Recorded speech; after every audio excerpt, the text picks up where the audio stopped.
بسم اللہ الرحمن الرحیم۔ زندگی میں اللہ اور اس کے رسول صلی اللہ علیہ وآلہ وسلم کی محبت دل میں اتر جانا اور نیک لوگوں کا ساتھ میسر ہو جانا کتنی بڑی کامیابی کی بات ہے، کتنی بڑی سعادت کی بات ہے۔ حضرت ثوبان رضی اللہ تعالیٰ عنہ نبی پاک صلی اللہ علیہ وآلہ وسلم سے کمال درجے کی محبت رکھتے تھے، ان سے جدائی برداشت نہیں ہوتی تھی۔ ایک روز اتنے غمزدہ ہوئے کہ چہرے کا رنگ ہی بدل گیا۔ رسول پاک صلی اللہ علیہ وآلہ وسلم نے پوچھا، ثوبان آج رنگ کیوں بدلا ہوا ہے؟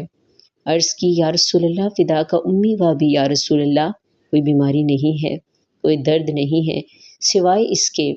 یا رسول اللہ جب آپ سامنے نہیں ہوتے تو مجھے انتہا درجے کی وحشت ہوتی ہے،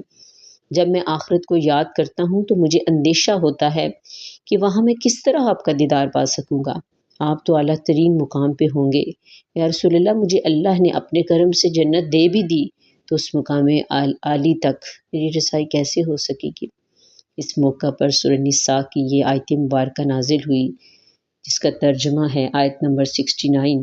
جس کا ترجمہ ہے، اور جو کوئی فرما برداری کرے اللہ کی اور رسول صلی اللہ علیہ وآلہ وسلم کی، بس یہ لوگ ساتھ ان لوگوں کی ہیں کہ انعام کیا، نعمت کی اللہ نے ان کے اوپر پیغمبروں سے، صدیقین سے، شہداء سے، صالحین سے، اور اچھے ہیں یہ لوگ رفیق۔ اللہ عز و جل ہمیں دنیا میں بھی اچھے ساتھی عطا فرمائے اور آخرت میں بھی ہمیں اچھوں کے ساتھ رکھے، آمین۔